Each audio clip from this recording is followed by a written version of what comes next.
মুসলিয়ানে কালাম, আল্লাহ রাব্বুল আলামিনের দরবারে অসংখ্য অগণিত শুকরিয়া,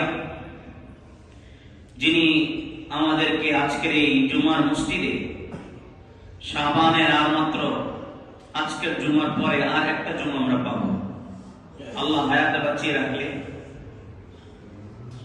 এই শাবানের শেষ জুমার আগের জুমায় মসজিদে নামাজের উদ্দেশ্যে আসা, কোরআন হাদিসের আলোকে কিছু দ্বীনি কথাবার্তা বলার ও শোনার তৌফিক দান করেছেন। অন্তরের অন্তঃস্থল থেকে, মনের গভীর থেকে শুকরিয়া আদায় করি আলহামদুলিল্লাহ। মানুষ দুই জিনিসের সমন্বয়ে গঠিত, এক হলো দেহ আর এক হলো আত্মা। একটা দেহ অনেকগুলো অঙ্গ প্রত্যঙ্গ নিয়ে গঠিত, হাত আছে, পা আছে, চোখ আছে, কপাল আছে, মুখ আছে, ভ্রু আছে, গাল আছে, পেট আছে, পিঠ আছে, সবকিছু সমন্বয়ে গঠিত একটা দেহ। কথার কথা, দেহের কোন একটা অঙ্গে যদি পচন ধরে অথবা মারাত্মক ধরনের কোন অসুস্থতা পেয়ে বসে, তাহলে এই ব্যক্তি, অসুস্থ ব্যক্তি কি করবেন? ডাক্তারের শরণাপন্ন হবেন, তাই তো?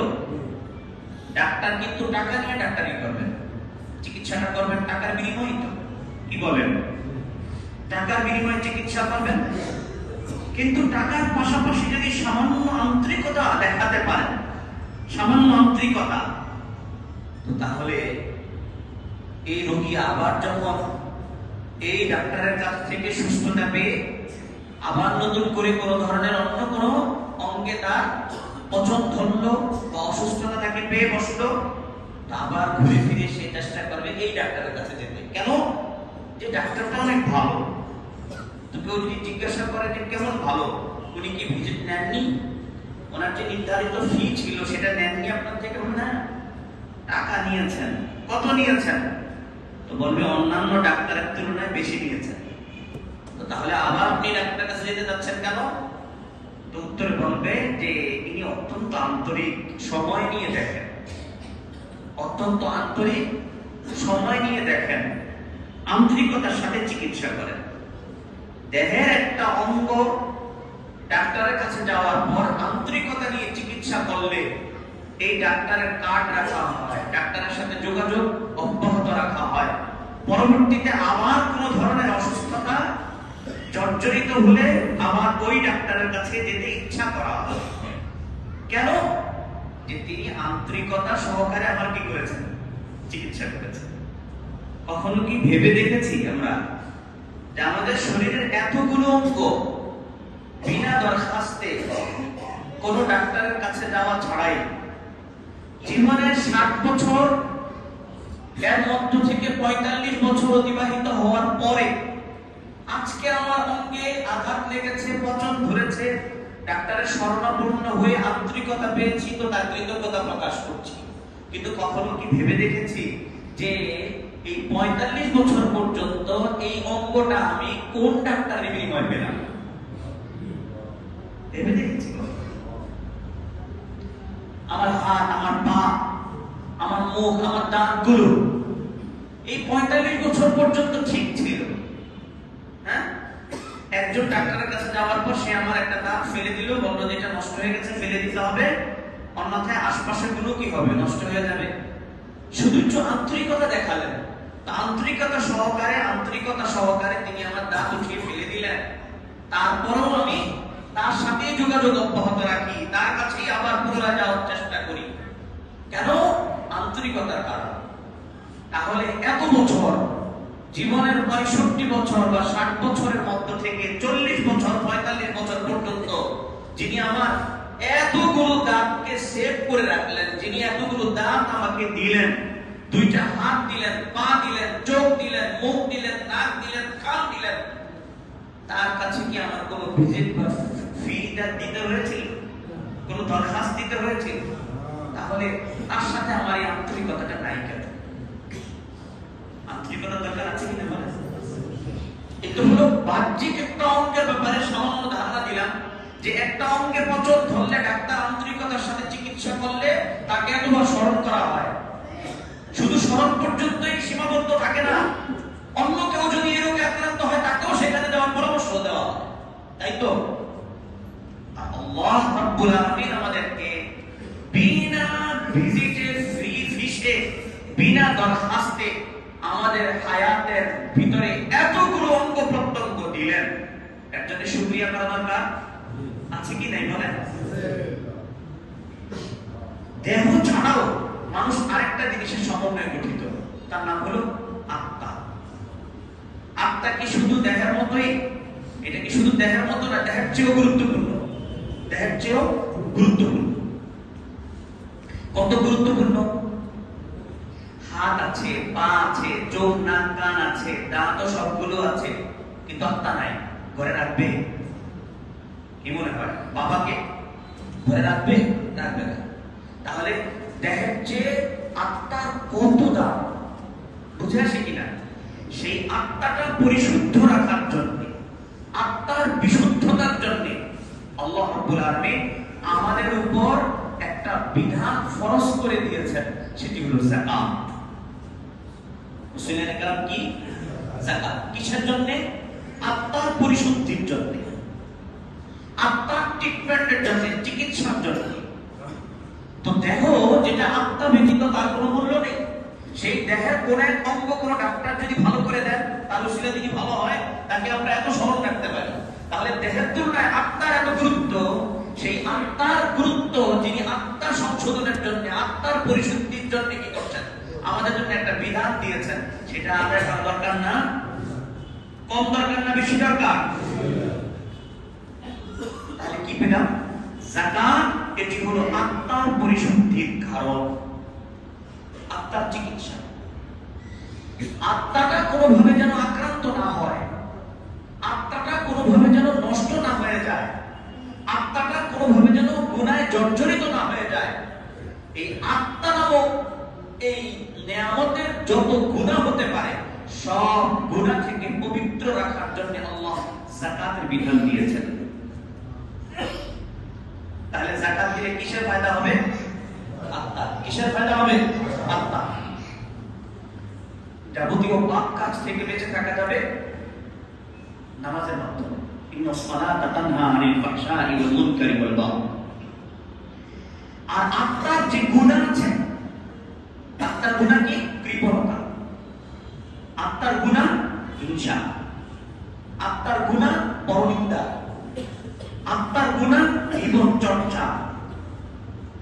আত্মার যত গুনাহ হতে পারে, আত্মার ভিতরে যত ধরনের রোগ হতে পারে, এই সব রোগ বালাই থেকে আল্লাহ মানুষকে বিরত রাখার জন্য একটা বিধান দিলেন, তার নাম কি? যাকাত। মোটামুটি বুঝে গেছেন আজকে আমার আলোচ্য বিষয়। প্রশ্ন হতে পারে, যে সাধারণত তো রমাদানুল মুবারকের শেষ দশকে এসে যাকাতের আলোচনা করা হয়, সেটা শাওয়ালের আজকে তৃতীয় জুমায়, রমজানের এত আগে কেন করা হচ্ছে? এর কারণ হলো আমাদের মাঝে অনেকের ভুল ধারণা, ভুল কর্মকাণ্ড আমরা পরিচালনা করে থাকি। রমজান আসলে চিন্তা করতে থাকি যে কিভাবে যাকাত দিব, কিভাবে কি করব, অথচ রমজানে এটা হিসাব করার কথা না, রমজানের আগেই হিসাব করার কথা। আমি গত জুমার আগের জুমার টাস্ক দিয়েছিলাম আপনাদেরকে যে রমজানের যে কাজগুলো, সেগুলো প্ল্যান প্রোগ্রাম এখনই কি করতে হবে, হাতে নিতে। তাহলে রোজা যদি আপনার 30-এ গিয়ে হয় অথবা 29-এ গিয়ে হয়, তাহলে 28 তারিখ আপনার মাগরিব থেকে কি হবে? রোজা শুরু হয়ে যাবে। তাহলে আপনাকে হিসাবটা করতে হবে আরবি বছর হিসেবে, যাকাত আদায় করতে হয় আরবি বছর হিসেবে। ইংরেজি মাস বছর হিসেবে যদি কেউ যাকাত দেয়, যাকাত আদায় হবে না। যাকাত সহি হওয়ার জন্য, শুদ্ধ হওয়ার জন্য আরবি মাসের হিসাব করা লাগবে। আপনি রমজান টু রমজান হিসাব করেন, সহজ হিসাব। কিন্তু কারো যদি রমজান টু রমজান যাকাত ওয়াজিব না হয়, আগে দিতে চায়, দিতে পারবে। আর কেউ যদি এমন হয় যে রমজানের আগেই আমার যাকাত কি হয়ে যায়, ওয়াজিব হয়ে যায়, তাহলে আগেই দিয়ে দিবেন। বাকি রমজানে দিলে তো ডাবল সওয়াব, জানেন তো? রমজানে দিলে ডাবল সওয়াব। এক ফরজে কত? 70 ফরজ। আর এক নফলে কত? এক ফরজ। তাহলে যাকাত তো ফরজ, এক ফরজে কত পাবেন? 70 পাবেন। এই কারণে রমজান টু রমজান যাকাতের হিসাব করাটা সওয়াবের দিক থেকে কি আছে, ঠিক আছে। এই জন্য আমি মূলত যাকাতের আলোচনাটা আজকে উঠালাম। যাকাত ফিকহ কিতাবের এক অন্যতম একটা অধ্যায়, বিরাট বিস্তর বিধান, এটা অনেকগুলো শাখা প্রশাখা। আমি কয়টা বলবো এখানে, সময় তো নাই। আমি শুধু মোটা দাগে কয়েকটা কথা বলে যাবো, তাও আবার বিক্ষিপ্ত ভাবে। কিন্তু যাকাতের ব্যাপারে যে কাজটা করতে হয় সেটা হলো উলামায়ে কেরামের শরণাপন্ন হয়ে মুফতিদের কাছ থেকে ফতোয়া জিজ্ঞাসা করে নিতে হয় যে হুজুর আমার তো এই অবস্থা, তাহলে আমার উপরে যাকাত কত আসবে, আমার এই আছে তাহলে আমার উপর যাকাত আসবে কিনা, আসলে কত আসবে, এটা হুজুরদের কাছ থেকে জিজ্ঞাসা করে নিতে হয়। কিন্তু মোটা দাগের যে কথাগুলো এগুলো মনে রাখার কথা, এগুলো সবাই মনে রাখতে হবে। এই দুটুকু মনে রাখা প্রত্যেক মুসলমানের জন্য জরুরি, মোটা দাগের কথা। তাই আসেন মোটা দাগের 1 নম্বর কথা, যাকাত কে দিবে। 2 নম্বর কথা, কি দিবে। 3 নম্বর কথা, কাকে দিবে। 4 নম্বর কথা, কি দিয়ে দিবে। 5 নম্বর কথা, না দিলে কি হবে। তাহলে কয় কথা আজকে, কয় পয়েন্ট আলোচনা, 5 পয়েন্ট। 1 নম্বর, কে দিবে। 2 নম্বর, কি দিবে। 3 নম্বর, কাকে দিবে। 4 নম্বর, কি দিয়ে দিবে। 5 নম্বর, না দিলে কি হবে, না দিলে কি হবে। চলুন তাহলে প্রথম পয়েন্ট আলোচনা করি। যাকাত কে দিবে, মুসলমান দিবে। কে দিবে, মুসলমান। 2 নম্বর, স্বাধীন দিবে, স্বাধীন ব্যক্তি যে সে দিবে। 3 নম্বর, প্রাপ্তবয়স্ক মানুষ দিবে, পুরুষ মহিলা না, প্রাপ্তবয়স্ক মানুষ, চাই সে পুরুষ হোক চাই সে মহিলা হোক, দিবে। 4 নম্বর, 1 নম্বর মুসলমান, 2 নম্বর প্রাপ্তবয়স্ক, 3 নম্বর স্বাধীন হতে হবে, 4 নম্বর সাহেবে নিসাব হতে হবে, মালের মালিক হতে হবে। তাহলে একজন প্রাপ্তবয়স্ক মানুষ যাকাত দিবে, চাই সে পুরুষ হোক মহিলা হোক, মুসলমান হতে হবে এবং স্বাধীন হতে হবে। কি হতে হবে, স্বাধীন হতে হবে। তাহলে বোঝা গেল গैर মুসলিম যে মুসলমান নয় এমন ব্যক্তির উপরে যাকাত দেওয়া ফরজ না, তাকে যাকাত দিলে যাকাত আদায় হবে না। মধ্যে কথা স্পষ্ট হবে। বিশেষভাবে যারা রাজনীতির সাথে সম্পৃক্ত বা সংগঠনের সাথে জড়িত তারাই কাজগুলো করে থাকেন, 2 হাতে যাকাত বিলি করতে থাকেন। কোথায়, এমন জায়গায় যাদের থেকে আমার কি করতে হবে, কোন একটা উদ্দেশ্য থাকে, সেই উদ্দেশ্যটা পুরো করতে হবে।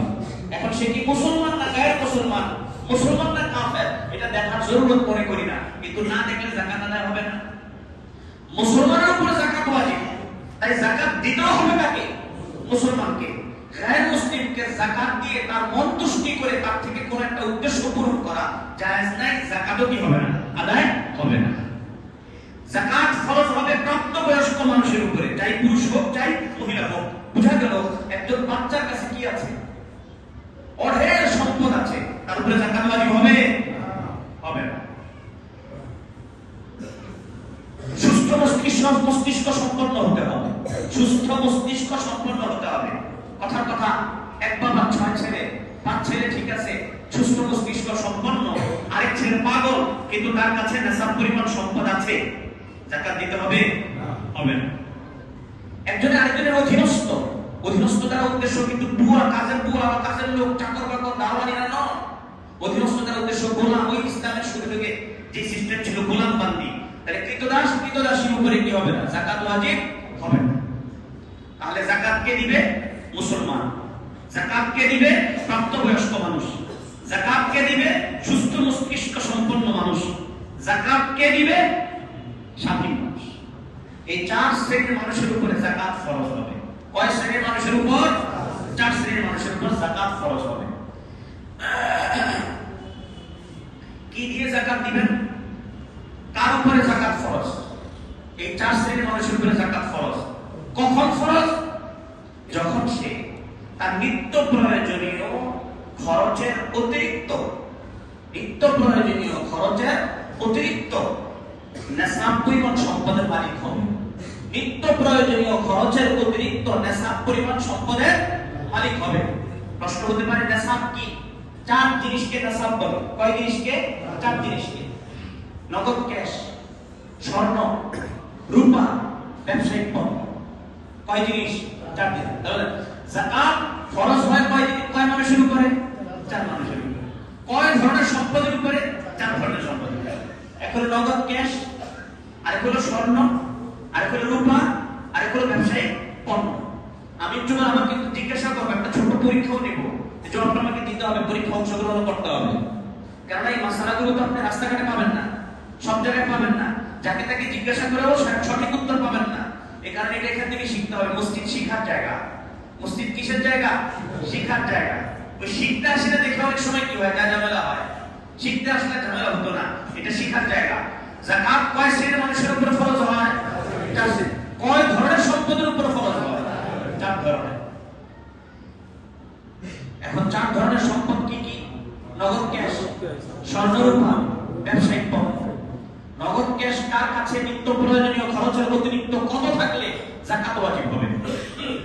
আজকের বাজার অনুযায়ী কারো কাছে যদি 2026 নগদ ক্যাশ 85 থেকে 90 হাজার টাকা তার নিত্য দিনের খরচ অতিরিক্ত কি থাকে, তার কাছে ক্যাশ থাকে, আর ওই ক্যাশের উপরে 1 বছর কি হয়?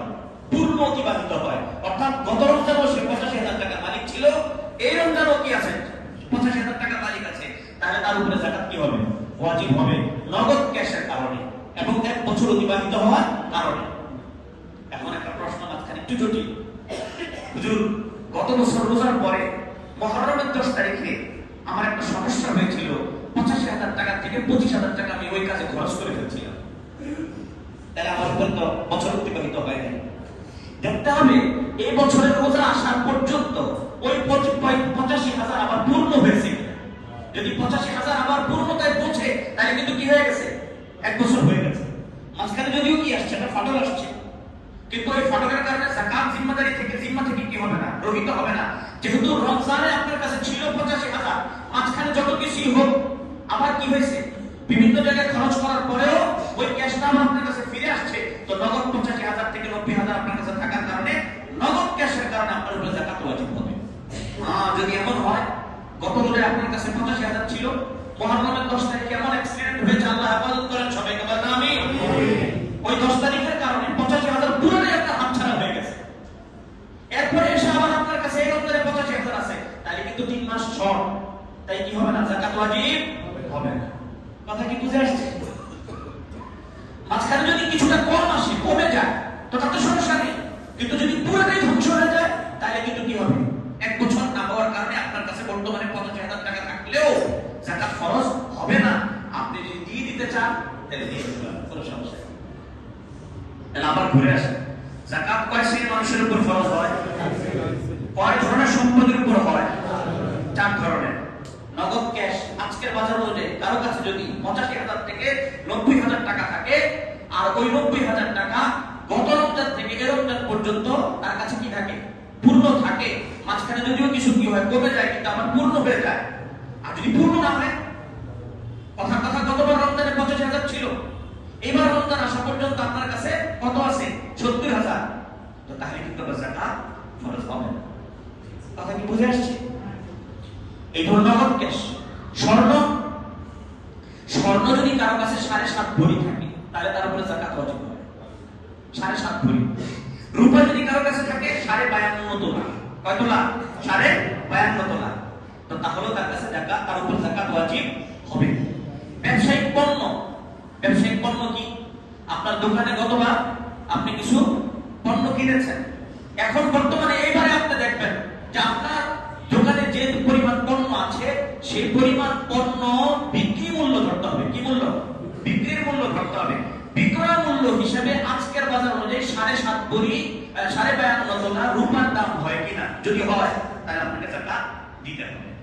এই তো হলো ভিন্ন যদি 4 জিনিস কারো কাছে থাকে, তাহলে বললাম, তাহলে নগদ ক্যাশ কত থাকলে যাকাত দিতে হবে? 1 বছর অতিবাহিত হওয়ার শর্তে নগদ ক্যাশ 85 থেকে 90। আর যদি স্বর্ণ থাকে, তাহলে শুধু স্বর্ণ আছে, তাহলে কত ভরি লাগবে? 7.5 ভরি। শুধু রূপা আছে, তাহলে কত ভরি? 52.5 ভরি। আর যদি ব্যবসায়িক পণ্য থাকে, সবগুলো ব্যবসায়িক পণ্যের হিসাব করে বিক্রয় মূল্য যদি কত হয়, 52.5 তোলা রূপার সমপরিমাণ হয়, তাহলে আপনার উপরে যাকাত কি হবে? ফরজ হবে। এখানে আসল কথা। হুজুর, আমার কাছে তো, আমার বিবির কাছে তো মাত্র 1 ভরি স্বর্ণ আছে, এখন কি যাকাত ওয়াজিব হবে কিনা? ভালো করে শুনুন, আমার কাছে গত সপ্তাহে কয়েকজন আসছে, কারো কাছে 1 ভরি স্বর্ণ আছে, তো যাকাত ওয়াজিব হবে কিনা? আমার তো হুজুর পরিবারের আমার লোকদের কাছে সব মিলে, আমার মা বোন আত্মীয় স্বজন সবার কাছে মিলে 3.5 ভরি শুধু স্বর্ণ আছে, যাকাত ওয়াজিব হবে কিনা? তো এটা আমাকে জিজ্ঞেস করার আগে আপনি নিজে খবর নেন যে আপনার পরিবারের লোকদের কাছে, মেয়েদের কাছে, মহিলাদের কাছে 3.5 ভরি স্বর্ণ অথবা 1 ভরি স্বর্ণের পাশাপাশি 1 টাকাও তাদের ব্যাংকে আছে কিনা? কয় টাকা? 1 টাকাও যদি হয় তাহলে 1 ভরি স্বর্ণ আর 1 টাকা কয়টা সম্পদ একসাথে হলো? দুইটার সমন্বয়ে 52.5 তোলা হয়ে গেলে কি দিতে হবে?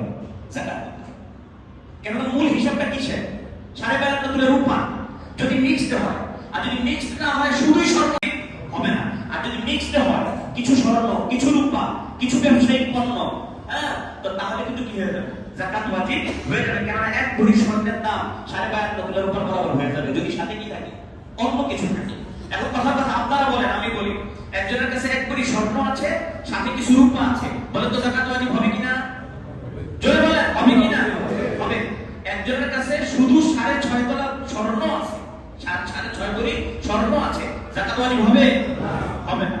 একজনের কাছে 1 ভরি স্বর্ণ আছে আর 1 টাকা আছে নগদ, যে টাকার উপর 1 বছর কি হয়েছে? অতিবাহিত হয়েছে, যাকাত ওয়াজিব হবে কিনা? হবে। কেন? মিক্সটা যখন হবে তখন মিলিয়ে দেখতে হবে যে দুইটার মিক্স মিলে সমমান হয় কিনা। কার? 52.5 তোলার উপর। কথা কি বুঝে আসছে? 4 শ্রেণীর মানুষের উপরে যাকাত ফরজ হবে, 4 ধরনের সম্পদের উপর যাকাত ফরজ হবে 1 বছর অতিবাহিত হওয়ার শর্তে। কয় বছর অতিবাহিত হওয়ার শর্তে? 1 বছর অতিবাহিত হওয়ার শর্তে। আমাদের মা বোনেরা কয়েকটা মাসআলায় আমাদের হুজুরদেরকে বেশি একটা দেখতে পারেন না। আমার আওয়াজ তো পর্দার আলো যাচ্ছে, তাই না? আমাদের মা বোনেরা কয়েকটা মাসআলায় আমাদের হুজুরদেরকে দেখতে পারেন না। একটা হলো যে যাকাতের মাসআলা আমরা যখন বলি যে ভাবি, আন্টি, বোন, আপনার কাছে স্বর্ণ আছে কিনা? হুজুর আছে, তো আমার ব্যবহারে, এটা তো কি আমার ব্যবহারে। তো জিজ্ঞাসা করি কতটুকু আছে? হুজুর 1 ভরি। আর আপনার ব্যাংক অ্যাকাউন্ট আছে কিনা? কয়টি আছে? কত হাজার টাকা আছে? হবে 10-12 হাজার টাকা। কত যাকাত দেন না? যে যাকাত আসবে না তো হুজুর 7.5 ভরি রাখবে। কথা কি ঠিক না ব্যাঠি? এজন্য যারা স্বামীরা আছেন ভালো করে বুঝে নেন, স্বামীরাও মানতে চায় না, কেন জানে যে এই মশলা ঘরে বললে তো টাকা না মানে। লাস্টে আমি শেষ পয়েন্টে বলবো, এই যে খুশি হইতেছেন যাকাত না দিলে কি হবে শেষে বলবো। তাই মেয়ের অনেকে তো চালাকি করে, চালাকি বলবো না, কৌশল অবলম্বন করে এইভাবে যে হুজুর আমার তো একটা মেয়ে আছে, আমি মেয়েটাকে আমার স্ত্রীর যে স্বর্ণ আছে সেগুলো দিয়ে তাকে বিদায় করতে চাই, তাহলে এটা তো আমার কাজ। মেয়ে আমার কাজ না, স্ত্রীর না, তো স্ত্রীও বাঁচে, উনিও বাঁচেন। আর মেয়ে যেহেতু কি নাবালিক, অপ্রাপ্ত বয়স্কা, এখানে তার উপরও কি হবে না? যাকাত আসবে না। এভাবে বাঁচতে চান নাকি? আমি জিজ্ঞাসা করি, এই মুহূর্তে যদি বাসায় একটা বড় ধরনের অ্যাক্সিডেন্ট হয়, তাহলে মেয়ের স্বর্ণটা আপনি বিক্রি করবেন কিনা? হ্যাঁ করবো। কেন করবেন? আমি তো অরিজিনাল, আমিও তো কি, আমি তো অরিজিনাল, আমি যা বলি তাই তো, আমার কথাই তো চলবে। আপনার কথায় যখন অ্যাক্সিডেন্টের সময় মেয়ের স্বর্ণ বিক্রি করা আপনার যদি কি হয়, বৈধ হয়, তাহলে আপনি অরিজিনাল হওয়ার কারণে বছর শেষে যাকাত আপনাকেই গুনতে হবে। কথা কি বুঝে আসছে? তাহলে 4 শ্রেণীর মানুষের উপরে 4 ধরনের সম্পদ থাকার শর্তে 1 বছর অতিবাহিত হওয়ার শর্তে কি হবে? যাকাত ওয়াজিব। এবার আসেন, কাকে দেওয়া যাবে, কাকে দেয়া যাবে? আপনার উপরে যারা আছে তাদেরকে দিতে পারবেন, আপনার নিচে যারা আছে তাদেরকে দিতে পারবেন। প্রশ্ন হলো উপর দ্বারা কি উদ্দেশ্য? উপর দ্বারা উদ্দেশ্য আপনি দুনিয়ার সূর্য দেখার উৎস যারা, আপনি দুনিয়ায় আসার উৎস যারা, তাদেরকে আপনি দিতে পারবেন না। আর আপনি অন্য কারো দুনিয়ায় আসার উৎস যখন হবেন, আপনি যাদের উৎস হবেন তাদেরকেও দিতে পারবেন। আপনার উৎস যারা দুনিয়ায় আসা তাদেরকেও দিতে পারবেন না, আপনি যাদের দুনিয়ায় আসার উৎস তাদেরকেও দিতে পারবেন না। তাই বলেন তো, আপনি দুনিয়ায় আসার উৎস কে? আরে মা বাবা দুইজনই বলেন, মা বাবা। তাহলে উপরে কাউকে দিতে পারবেন না, দাদা কেউ না, দাদি কেউ না, পর্দা দাও না, পর্দা দিও না, যতটুকু পর্যন্ত যায়। এমনকি হযরত আদম আলাইহিস সালাতু ওয়াস সালাম যদি দুনিয়ায় থাকতেন এখন, তো উনি আমাদের যাকাত খেতে পারতেন না। কেন? দাদা হওয়ার কারণে। হাওয়া যদি থাকতেন রাদিয়াল্লাহু তাআলা আনহা, তো তাহলে উনিও খেতে পারতেন না। কেন? দাদি হওয়ার কারণ। তাই আপনি দুনিয়ায় আসার উচ্চ ধারা, তাদেরকে আপনি দিতে পারবেন না। এদেরকে শরীয়তের ফিকহের ভাষায় বলা হয় উসুল। কি বলে? উসুল। আপনার উসুল উপরে যারা আছেন, আপনি দুনিয়ায় আসার উচ্চ যারা, তাদেরকে দিতে পারবেন না। যারা দুনিয়ায় আসার উচ্চ আপনি, তাদেরকেও দিতে পারবেন না। তাহলে আপনি কার উৎস? দুনিয়ায় আসার আপনার সন্তান, ছেলে মেয়ে, নাতি নাতনি যারা আছে আপনার নিচের, আপনি তাদের উৎস। তাই এদের একবারে নিচ পর্যন্ত যা হইতে পারে কাউকে দিতে পারবে না। তাহলে সোজা তো যাকাত কাকে দেওয়া যাবে, কাকে দেওয়া যাবে না বলেন? উপরে নিচে কাউকে দেওয়া যাবে না, তবে ডাইনে বামে দেওয়া যাবে। ডানে বামে দেওয়া যাবে। ভাইকে দিতে পারবেন কিনা বলেন? বোনকে দিতে পারবেন কিনা বলেন? ফুফিকে দিতে পারবেন কিনা? খালাকে দিতে পারবেন কিনা? ডান বাম এটা যতটুকু পর্যন্ত যায়, চিটাগাং পর্যন্ত যায় আর রাজশাহী পর্যন্ত যায়, যতটুকু পর্যন্ত যায় ডানে বামে সবাইকে দেওয়া যাবে, কোনো সমস্যা নেই।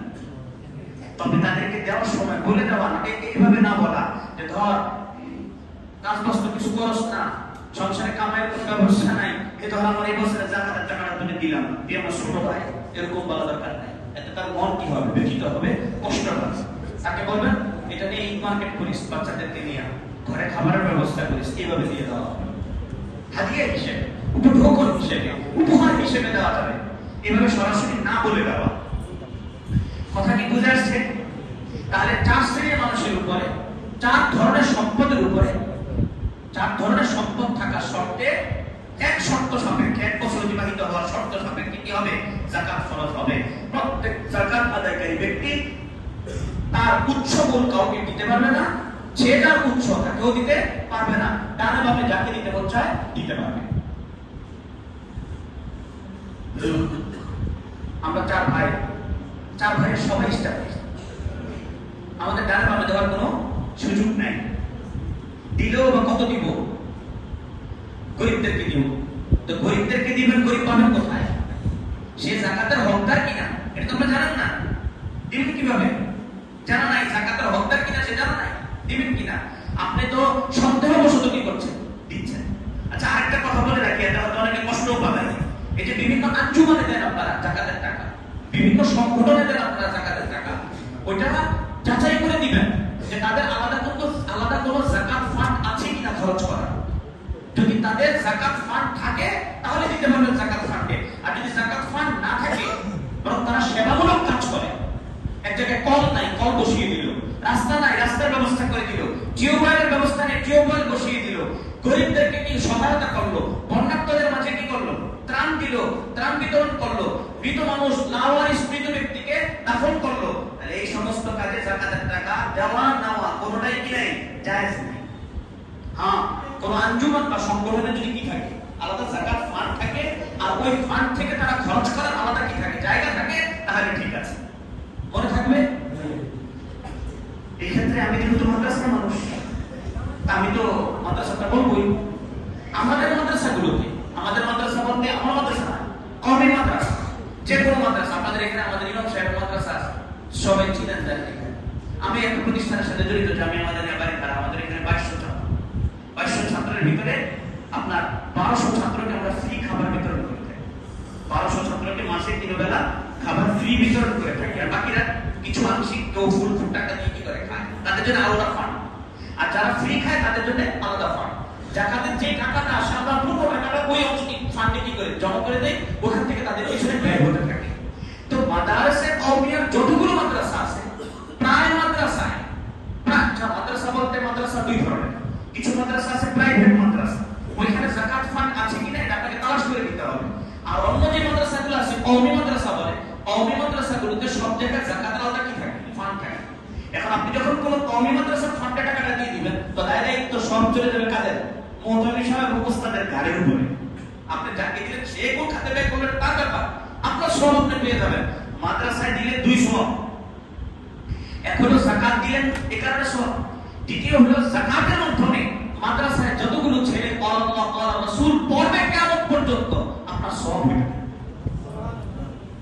কিন্তু কোন মাদ্রাসা নির্মাণ কাজে অথবা মসজিদের নির্মাণ কাজে যাকাতের টাকা দেওয়া যায় না।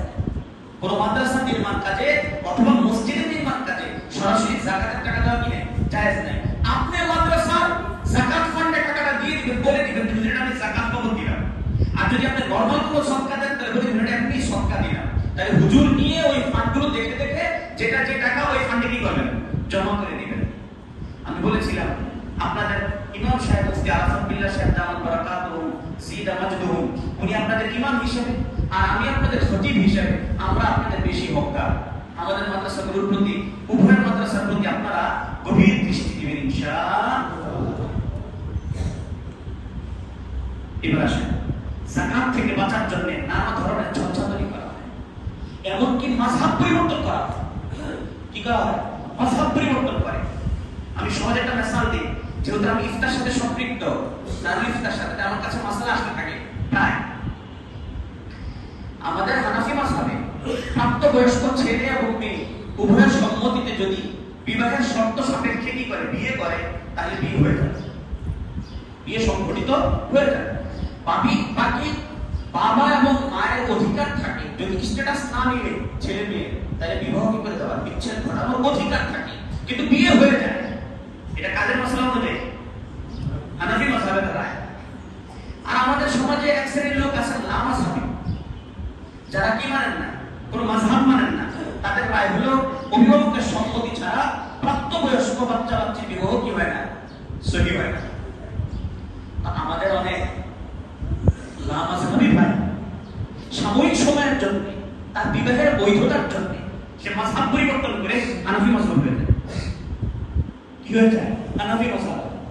আবার আমাদের অনেক হানাফি মাযহাবের লোকেরা নিজের স্বার্থ সিদ্ধির জন্য লামাযহাবী হয়ে যায়। কথার কথা, যেমন আসে খুব কান্নাকাটি করে, এসে বলে হুজুর আমাকে বাঁচান। বলেন কি হয়েছে আপনাকে, এসব থেকে বাঁচাবো? বলেন আমি তো রাগের মাথায় আমার ওয়াইফকে 3 তালাক বলে দিয়েছি। তো হানাফি মাযহাবের রায় হলো এক শব্দে 3 তালাক দিলে 3 তালাক হয়ে যায়। এখন সে এসে কান্নাকাটি করে, হুজুর আমার শয়তানের কাজ কি জানেন? শয়তান জোর করে মানুষকে তালাক দেওয়ায়, তালাক দেওয়ার সময় স্বামীর মাথায় একটা অনুভূতি ঢুকিয়ে দেয় যে এর চেয়ে খারাপ মহিলা তোমার ঘরে যে আছে সে আর দুনিয়াতে কোনো মহিলা নাই। তালাক যখন দিয়ে ফেলে তখন আবার শয়তান নতুন ভাবে ধোঁকা দেয় যে এর চেয়ে ভালো পিওর মানুষ দুনিয়ার কোথাও পাবা না, এইভাবে ধোঁকা দেয়। তো এই ধোঁকার কারণে অনেকে মাসালা জিজ্ঞাসা করে না, এইভাবে থাকতে থাকে। তো যত ধোঁকা দেয় যে এর চেয়ে ভালো পিওর মানুষ দুনিয়ার কোথাও পাবা না, এইভাবে ধোঁকা দেয়। তো এই ধোঁকার কারণে অনেকে মাসালা জিজ্ঞাসা করে না, এইভাবে থাকতে থাকে। তো যতদিন থাকতে থাকবে তত হারাম সন্তান তাদের থেকে কি উঠবে, পয়দা হয়ে যাবে। তো এখন আমাদের মাযহাবের কোনো মানুষ যখন এক শব্দে 3 তালাক দিয়ে দেয়, বাঁচার জন্য সে ওই লামাযহাবী হয়ে যায়। কারণ লামাযহাবীদের কাছে এক শব্দে 3 তালাক দিলে 3 তালাক হয় না। তো দেখেন স্বার্থের জন্য কি করে, মাযহাব পরিবর্তন করে। ঠিক এমনি ভাবে যাকাত থেকে বাঁচার জন্যও অনেকে কি করে, অন্য ইমামের অথবা লামাযহাবীদের শরণাপন্ন হয় এবং তাদের মাযহাব মানতে কি হয়, বাধ্য হয়। এটা ঠিক না, এটা জায়েজ নেই।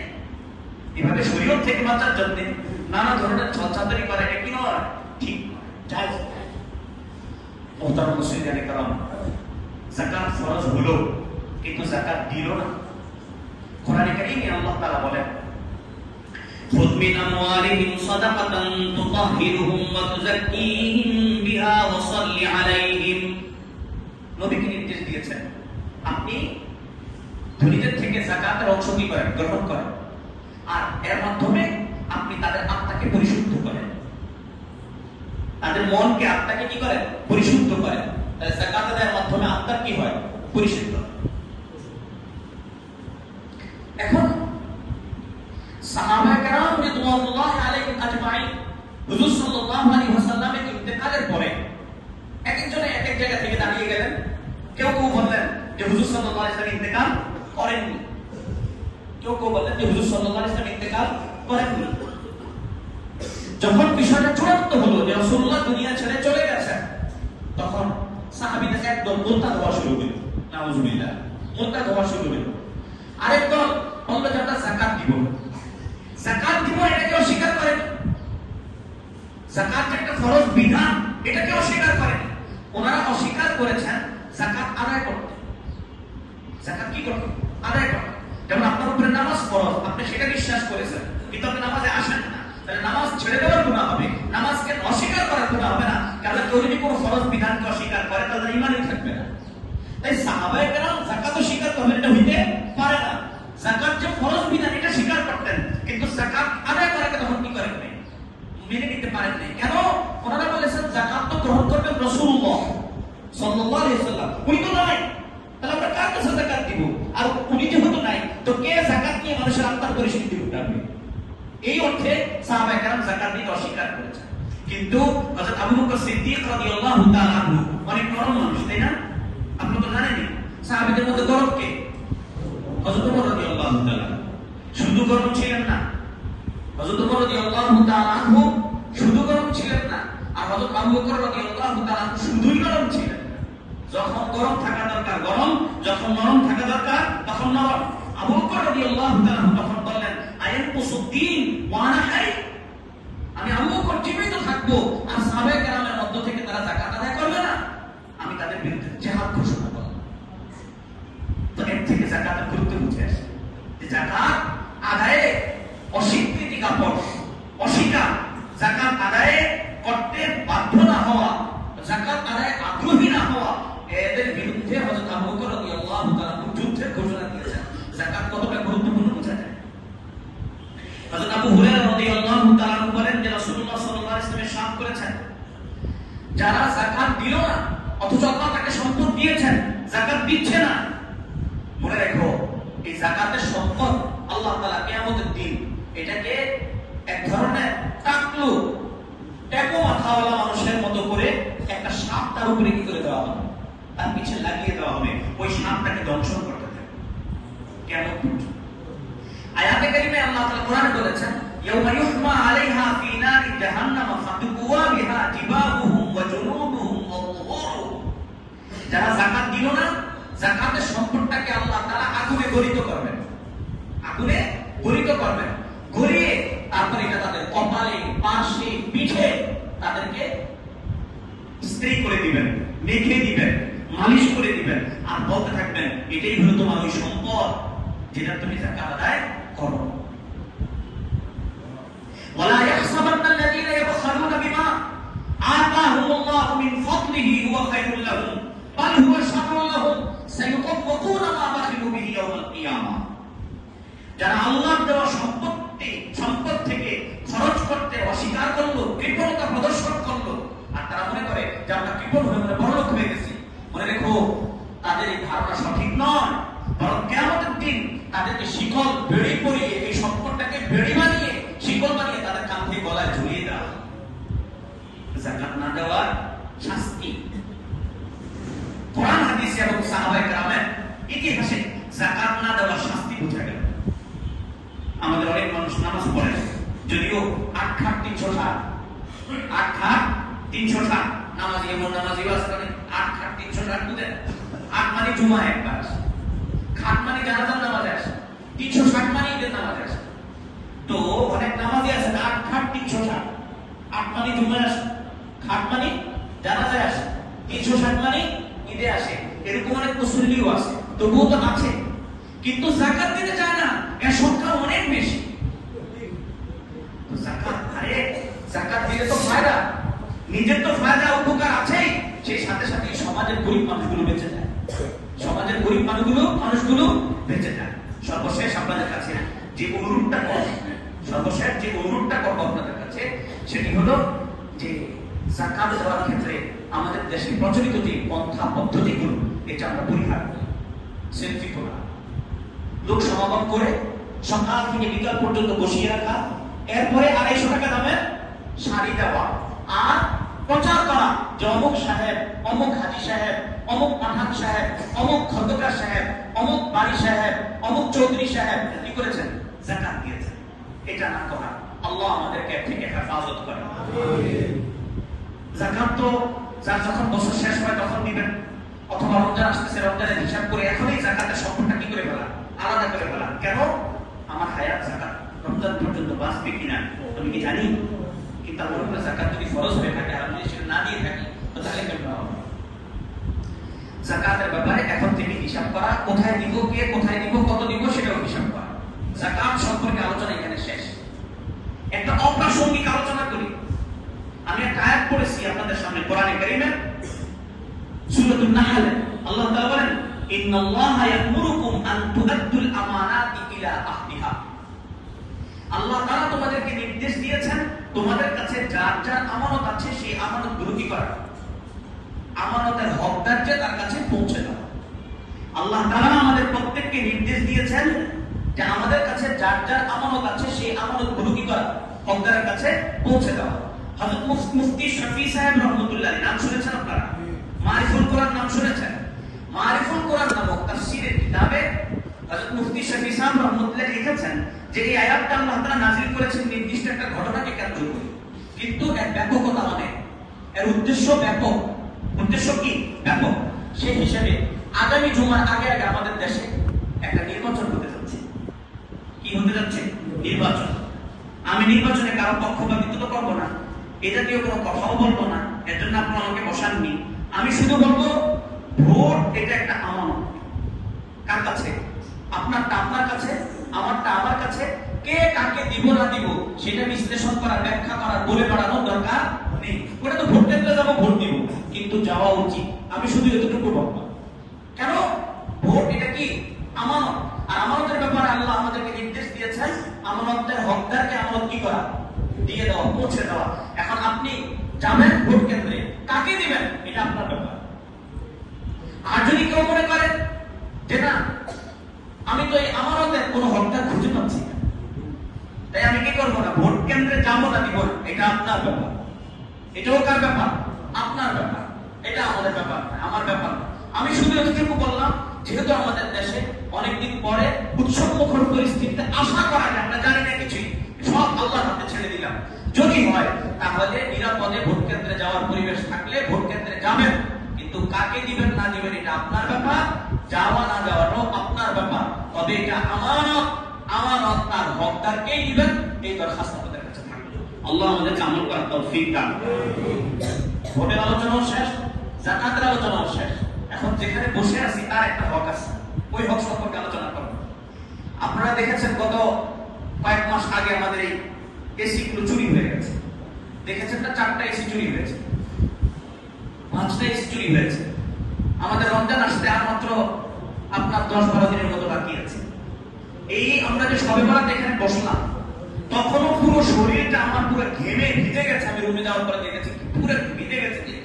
এখন